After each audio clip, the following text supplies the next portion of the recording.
আসসালামু আলাইকুম। আমি হোম মেকার মুন্না ব্লগসের মুন্নি। আজও হাজির হয়ে গেলাম নতুন আরেকটা ভিডিও নিয়ে। আশা করছি কাছে দূরে দেশ বিদেশে যে যেখান থেকে আমার এই ভিডিও দেখছেন বা দেখবেন সবাই ভালো আছেন। আমরা আলহামদুলিল্লাহ ভালো আছি। আজকের ভিডিওটা শুরু করে দিলাম দুপুরের রান্না দিয়ে। তো ভর্তা বানাবো। শুটকিটা আগেই তেলে রাখা ছিল, একদিন ভর্তা বানাবো বলে তেলে রেখেছিলাম, কিন্তু সেটা খাওয়া হয় না, ডিপ ফ্রিজে রেখে দিয়েছিলাম বাটিটা ধরে। তো সেটা আবারও নামিয়ে নিলাম, আবার একটু তেলে নেব, যেহেতু ফ্রিজে ছিল একটু বরফ হয়ে যাওয়াতে একটু সেতে ভাব হয়েছে। আবার একটু সরিষার তেলে ভেজে নেব, আর রসুন আর গিয়ে শুকনো মরিচটাও ভেজে নিচ্ছি আর কি। আর এক চুলায় কিন্তু আমার খিচুড়ি হচ্ছে। এখানে মশারির ডাল, মুগ ডাল আর ফুলার চাল দিয়ে একটা ঝরঝরে খিচুড়ি তৈরি করব। সাথে কিন্তু দেখতেই পেলেন অনেকটাই ধনেপাতা দিয়ে দিয়েছি। আমার কাছে ধনেপাতার ফ্লেভারটা খিচুড়ির সাথে খুব ভালো লাগে। শুধু খিচুড়ি না, সব কিছুর সাথে আসলে ধনেপাতাটা খুব ভালো লাগে।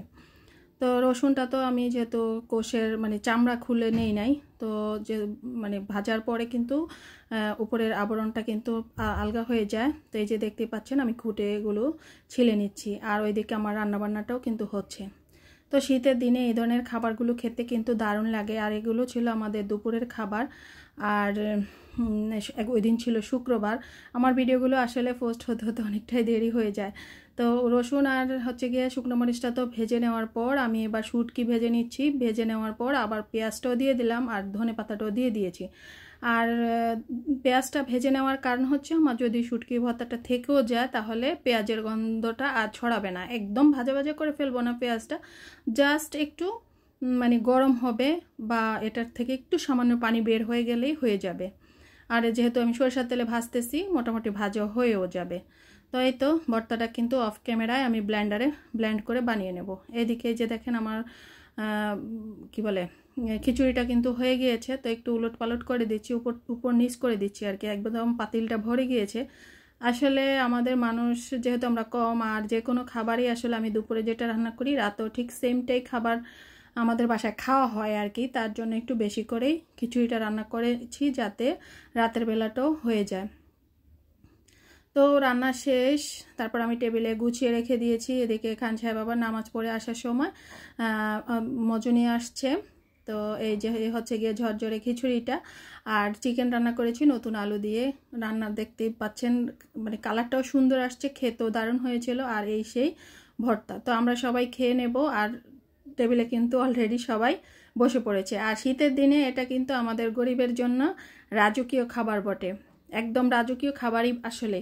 এটা যে কারোর কাছেই ভালো লাগে আমার মনে হয় আর কি। আপনাদের কার কাছে কেমন লাগে আমি জানি না, তবে আমাদের জন্য এটা একটা রাজকীয় খাবার বটে। আর যেহেতু ছুটির দিন, আর শুক্রবারে আমি শর্টকাটেই আসলে সব কিছু করতে চেষ্টা করি। তারপরে এই অংশটুকু হচ্ছে বিকেলবেলা। দেখেন সূর্য তো ডুবে যাচ্ছেই, কিন্তু সূর্য আর দেখা যাচ্ছে না, কুয়াশা কিন্তু অনেকটা ঘিরে রেখেছে। তো আমি চলে আসছি রান্না করে কিছু ভাজাভুজি খাবো। তো খান সাহেব আমাকে, যখন আমি আসর নামাজ পড়তেছিলাম, আমাকে বলতেছিল আজকে সন্ধ্যা আমাদেরকে কি খাওয়াবা। আসলে প্রতিদিনই দুপুরে কি রান্না করব, সকালে কি খাবে, রাতে কি খাবে, সেটা কারো মাথা ব্যথা থাকে না, কিন্তু সন্ধ্যায় কি বানাবো সেটা নিয়ে আসলে খুবই মাথা ব্যথা থাকে। তো মজার এই পাকোড়াটা বানিয়ে নেব মিক্সড সবজি দিয়ে। তো এখানে গিয়ে ক্যাপসিকাম, গাজর, আলু আর গিয়ে বাঁধাকপি দিয়ে আমি কিন্তু এই পাকোড়াটা বানাবো। আর এই তেলটা, এটা সয়াবিন তেল লেখা নাই, কিন্তু ক্যানোলা তেল। এই যে প্রথম এই তেলটা আনলো, আমার কাছে মনে হচ্ছে তেলটা যেন পানির মতো উড়ে উড়ে যাচ্ছে, এমনটাই লাগছে। আর বোতলের উপরে অংশটুকু কাকটা কিন্তু কালারটা আমার কাছে খুব ভালো লাগতেছিল। তা আমি এই কাকটা দেখে বলতেছিলাম, তীর তেলে তো ব্রাউন কালার বা হলুদ কালারের কাক থাকে, কিন্তু এটা এই কালার কেন? পরে বললো যে এটা ওই তেল না, এটা ক্যানোলা তেল। এটা কি তেল আমি ঠিক জানি না, তবে ইউটিউবে সার্চ করে দেখেছি ক্যানোলা ফুল থেকে এই তেলটা নাকি করা হয়। তো যাই হোক, সয়াবিন তেল তো লাগেই ভাজা পোড়া খাওয়ার জন্য, 1 গ্যালন নিয়ে আসে যতদিন যায় আর কি। আর আমরা কিন্তু একটু যে কোনো খাবারই একটু মজা করে খেতে চেষ্টা করি, আমাদের জিভে আসলে টেস্ট একটু বেশি। তো যাই হোক, এই যে তেল দিয়ে দিয়েছি, আর গিয়ে পাকোড়াগুলো ভেজে নেব। তো পাকোড়ার সাথে আমি কিন্তু আবার অরিগ্যানো, ব্যাসিল দিয়েছি, যেহেতু আমার বাসায় এগুলো পর্যাপ্ত পরিমাণে আছে। আর ময়দা আর গিয়ে চালের গুঁড়াটা দিয়ে দিয়েছি। আর ডিম দেওয়ার কথা ছিল, পরে দেখলাম যে এমনিতেই কোটিং হয়ে গিয়েছে, তার জন্য আর ডিমটা দিলাম না। আর একটু রসুন পেস্ট দিয়ে দিয়েছি, তারপরে হচ্ছে গিয়ে জোয়ান দিয়ে দিয়েছি। আসলে ভাজা পোড়ার মধ্যে আজওয়াইন বা জোয়ান যে যেটাই বলেন এটা দিলে একটু ভালো হয়, তাহলে আর ওই যে গ্যাস্ট্রিকের প্রবলেমটা একটু কম হয়। তো সেটাও দিয়ে দিলাম, একটু রাঁধুনি দিয়ে দিয়েছি, মানে মনের মাধুরী মিশিয়ে যা ইচ্ছে, মানে বাসায় হাতের কাছে যা যা মশলা ছিল মোটামুটি মানে পাকোড়ার সাথে যায় ওই ধরনের মশলা দিয়েছি। ঠিক উল্টাপাল্টা আবার অন্য কোনো বিরিয়ানির মশলা টশলা এটার মধ্যে দিই নেই, বুঝতেই পারতেছেন। তো এই যে পাকোড়াগুলো এক এক করে ভেজে নিচ্ছি, তবে ভাজার সাথে সাথেই কিন্তু প্লেট খালি হয়ে যাচ্ছে, এত টেস্টি হয়েছিল আর মুচমুচে হয়েছিল। চালের গুঁড়াটা দেওয়াতেই আমার মনে হয় বেশি মুচমুচে ছিল আর কি। আমার কাছে কেন জানি মনে হয় এই ধরনের পাকোড়াগুলো চালের গুঁড়া আর ময়দা দিয়ে করলে বেশি ভালো লাগে বেসন টেসনের চেয়ে আর কি। তো এটা এক এক করে উলট পালট করে আমি ভেজে নেব। আর ওইদিকে কিন্তু আমার সৈন্যরা বসে আছে, কখন আমি মানে এটা দেবো আর কি। প্লেট নিয়ে অলরেডি হাজির ওরা। তো ওরা, আমার ছেলে আর মেয়ে টিভি দেখতেছে। মেয়ে অবশ্য আবার মানে ওই দিন কোচিং ছিল, সে আবার কোচিংও যাবে।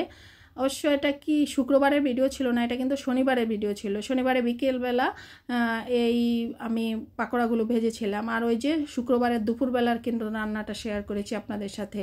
তো আজও কিন্তু শুক্রবার, সবাইকে জুম্মা মোবারক। আল্লাহ আমাদের সবাইকে এই শুক্রবারের উসিলায় হেদায়েত নসিব করুক। আমরা যেন অন্যের কোনো উপকারে না আসতে পারলেও আমরা যেন কারো উপকার না করি, অন্তত আমাদের যার যার সম্পর্কগুলো খুব ভালো রাখি, অন্তত রক্তের সম্পর্কগুলো যেন আমরা ছিন্ন করে না দেই, কারণ আল্লাহর কাছে এটার জন্য আমাদের সবাইকে জবাবদিহি করতে হবে। তবে একতরফা কোনো সম্পর্কে ভালো থাকে না। আমি চাইবো আপনি চাইবেন না, বা আপনি চাইবেন আমি চাইবো না, এটা কিন্তু হতেই পারে না। তার জন্য বলছি এই শুক্রবারের উসিলায়, গরিবের জুমার দিন মানে হজের দিনের উসিলায় আমাদের সবাইকে আল্লাহ হেদায়েত নসিব করুক, এই কামনাই করছি। আর এই যে দেখেন 5টা পাকোড়া কিন্তু ভাজা হয়ে গিয়েছে আর খুব মুচমুচে হয়েছিল। আর এক প্লেট দিয়ে দিলাম, এই 5টা তুলে প্লেটে করে দিয়ে দিয়েছি। এগুলো কিন্তু সাবার হয়ে যাবে, বাকিগুলো ভাজার আগেই কিন্তু হয়ে যাবে। তো ছেলে মেয়ে টিভি দেখতেছে আর খাচ্ছে। আর অবশ্য বিকেলবেলা একটু এখন তাড়াতাড়ি রান্নাঘরে আসতে হয়, যেহেতু সন্ধ্যার পরে মেয়ের আবার কোচিং আছে তার জন্য। তো ভিডিওর এ পর্যায়ে যারা আছেন আপনাদেরকে কিন্তু অসংখ্য অসংখ্য অসংখ্য ধন্যবাদ। এইভাবে আমাকে সামনের দিনগুলোতে এগিয়ে নিয়ে যেতে সহায়তা করবেন। নতুন যারা আছেন, আমি বিশ্বাস করেন আমি খুবই ব্যস্ত, যার কারণে আসলে আমি আপনাদের কাছে পৌঁছাতে পারি না। আর যাদের সাবস্ক্রাইব করে নিয়েছি, রেগুলার যাদের ভিডিও দেখি, তাদের ভিডিও আসলে দেখে শেষ করতে পারতেছি না, যে কি করব বুঝতে পারতেছি না। আসলে এভাবে ভিডিও দেখতে দেখতে না মাঝে মাঝে ক্লান্ত হয়ে যায়। অনেক সময় খান সাহেব রাগ করে যে তুমি কি ঘুমাবো না, সারাক্ষণ খালি কি ফোন একটা চলতেই থাকে, এই অবস্থা। বলে কি করব বলেন। যাই হোক, আমি আমার সুবিধা মতো বা আমি আমার সুযোগ মতো আপনাদের কাছে চলে যাব। আর এই যে আমাকে আবার একটু দিল খেতে, তা আমিও খাচ্ছি আর বানাচ্ছি। তো এগুলো আবার তুলে দিয়ে দেব। আর খান সাহেব কিন্তু উনি কিন্তু আবার পাকঘরের মধ্যেই, মানে পাকঘরের দরজায় কিন্তু মোড়া দিয়ে বসে আছে। তো উনিও বলতেছে তাড়াতাড়ি ভাজা হচ্ছে না কেন, একটা খেলে তারপর আবার এতক্ষণ বসে থাকতে আসলে খুব বিরক্ত লাগতেছিল। মানে আসলে এটা বিরক্ত লাগতেছিল, এটা বলেছে খুব দুষ্টামি করে বলেছে আর কি, কারণ বাচ্চারা অপেক্ষা করতেছে তার জন্য। তো আমি বলেছিলাম এত তাড়াতাড়ি আসার কী দরকার ছিল, সবাই আমি ভেজে নিয়ে আসতাম, তারপরে একসাথে বসে সবাই মিলে খেতাম। কিন্তু বলতেছে না, সেটার মধ্যে আবার মজা নেই, এটার মধ্যে যে কাড়াকাড়ি করে খাচ্ছি এটার মধ্যে বেশ মজা লাগতেছে। আসলেই কাড়াকাড়ি করে খাবার বা চুলার পাড়ে বসে খাওয়ার মজাই আলাদা। যৌথ পরিবারগুলোতে এই ধরনের অবস্থা ছিল আর কি। আমি যখন আমার শ্বশুরবাড়িতে যাই, আমার বাকি 2 জায়ের বাচ্চারা তো ছিল, আমিও নতুন ছিলাম, আমার ননদের বাচ্চারা ছিল, তারাও ছোট ছিল, সবাই আসতো। কি যে অবস্থা, মানে রুটি বানাতো সকালবেলা, দেখা গেছে একদিক দিয়ে বানাতো অন্য দিক দিয়ে শেষ, যে কোনো জিনিস একদিক দিয়ে মানে তৈরি করতো আরেক দিক দিয়ে শেষ, এই অবস্থা ছিল আর কি। তো এখন তার ওইসব যৌথ পরিবারগুলো আসলে নাই, একক পরিবার হয়ে গিয়েছে, সব যৌথ পরিবার ভেঙে চুড়ে। তো তার জন্য অবশ্য আমাদের সম্পর্কগুলো কেমন যেন হয়ে গিয়েছে, স্বার্থে ভরে গিয়েছে, প্রত্যেকটা সম্পর্কের মধ্যে স্বার্থ ঢুকে গিয়েছে। তো আল্লাহ আমাদের সবাইকে হেদায়েত নসিব করুক, সাথে আমাকেও করুক। আর এই যে ছেলে আর মেয়েকে খান সাহেব কিন্তু দিয়ে দিয়েছে, আর উনি রেখেছেন আমার জন্য একটা, ওনার জন্য একটা। তো ওনাকে বললাম আপনি খেয়ে নেন, তারপরে আমি খেয়ে নেব। তো আসলে এই ধরনের ভাজা পোড়াগুলো আসলে খেতে দারুণ লাগে। আর বাইরের আসলে খাবার উনি কিন্তু কোনো কিছু খান না, বাসায় যেহেতু তৈরি করি তার জন্য আসলে যেটা বলি সেটাই এনে দেয়, বা ওনার যদি কোনো কিছু খেতে ইচ্ছে করে আগে থেকে বলে দেয়, তাহলে কিন্তু বাসায় নিয়ে আসে উনি নিজেই। নিয়ে আসে, তারপরে তৈরি করে দেই। হয়তো আমার একটু সাময়িক কষ্ট হয়, কিন্তু যখন সবাইকে দেখি তৃপ্তি সহকারে খায় খুব ভাল লাগে, বিশ্বাস করেন। মানে মনে হয় মানে নিজে না খেলেও মনে হচ্ছে যেন মনটা ভরেই যায়। তো এটা আমার মনে হয় প্রত্যেকটা গৃহিণীরই। তবে খাবার নিয়ে কখনো কোনো খোঁটা দেয় না, বা কী কাজ করতেছো বা এটা পারতেছো না কেন, ওই ধরনের কোনো কথাও বলে না। মাঝে মাঝে তো টুকিটাকি ঝগড়া করিয়েই, সেটা হচ্ছে গিয়ে অনেক সময় খোশ গল্প করতেছি, গল্প করতে করতে এত ভালো গল্পের মধ্যেও কিন্তু ঝগড়া চলে আসে। সেটা আমার মনে হয় প্রত্যেকটা পরিবারেই এটা হয়ে থাকে। তো উনি আবার বারবার আমাকে সাধতে ছিল, তো বললাম যে ঠিক আছে আমি খাবো, একটু পরে খাবো। তো তারপরে এই 5টা ছিল, তো টেবিলে নিয়ে আসছি। আর আমার ভাইয়ের জন্য অপেক্ষা করেছিলাম, পরে শুনি সে বাড়ি চলে গিয়েছে। তো যাই হোক, আজ এ পর্যন্ত। সবাই ভালো থাকবেন। আল্লাহ হাফেজ। আসসালামু আলাইকুম।